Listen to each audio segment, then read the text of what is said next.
రాష్ట్ర స్థాయిలో మన కృష్ణా జిల్లా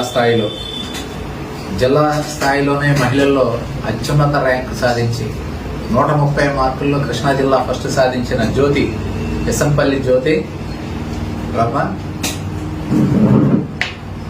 133 మార్కులు సాధించింది. లేడీస్లో అత్యధిక మార్కులు, జిల్లా ఫస్ట్ కూడా లేడీస్లో. ఇప్పటి వరకు ఇంతకుముందు నా దగ్గర శృతి అనే అమ్మాయి 126 మార్కులు సాధించింది. ఇప్పుడు జ్యోతి 133 మార్కులు సాధించింది. కంగ్రాచులేషన్స్ జ్యోతి.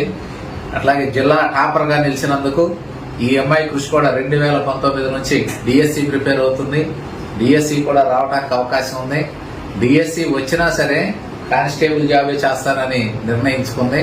డిఎస్సి వస్తుంది, కానిస్టేబుల్ జాబ్ వస్తుంది. ఇప్పుడు నేను మీ అందరికీ ఏం తెలియజేస్తున్నానంటే, ఎవరైతే హార్డ్ వర్క్ చేస్తారో, ఈ అమ్మాయి కూడా 6 ఇయర్స్ 2019 నుంచి 2025 అంటే ఇప్పటికి 6వ సంవత్సరం. ఇన్ని సంవత్సరాలు ఈ అమ్మాయి కష్టపడటం, ఈ కష్టమైన వాళ్ళ పేరెంట్స్ ముందుగా వాళ్ళ తల్లిదండ్రులకి హృదయపూర్వక ధన్యవాదాలు తెలియజేస్తున్నా. ఆమెకి నిరంతరం సపోర్ట్ చేసి ఎక్కడో పల్లెటూరులో అంటే చాట్రాయి మండలం చీగుడిపాడు గ్రామం వెళ్ళది. ఆ గ్రామంలో అక్కడ నుండి ఇక్కడే హాస్టల్లో వచ్చి నిరంతరం కష్టపడుతూ ఇన్ని సంవత్సరాల పాటు కష్టం యొక్క ఫలితం ఈ రిజల్ట్. ఆ రిజల్ట్ని చూపించింది. ఈ రిజల్ట్ కోసం ఎప్పటి నుంచో వెయిట్ చేస్తూ ఉన్నారు. ఆ వెయిట్ చేయడం, విజయం సాధించడం చాలా సంతోషకరమైన విషయం. పేరెంట్స్ ఎన్ని రకాల స్ట్రగుల్స్ భరించారో అట్లాగే ఈమె కూడా అనేక రకాల స్ట్రగుల్స్ ఫేస్ చేసింది.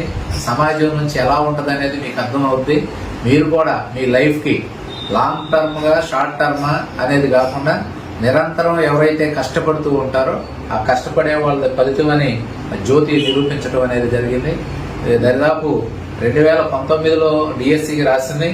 అప్పట్లోనే కానిస్టేబుల్ కూడా రాసింది. కానీ ఆ టైంలో డిఎస్సిలో తక్కువ పోస్టులు, మ్యాక్సిమం 27 పోస్టులు ఉన్నాయి జిల్లాలో. అప్పుడు రాలేదు.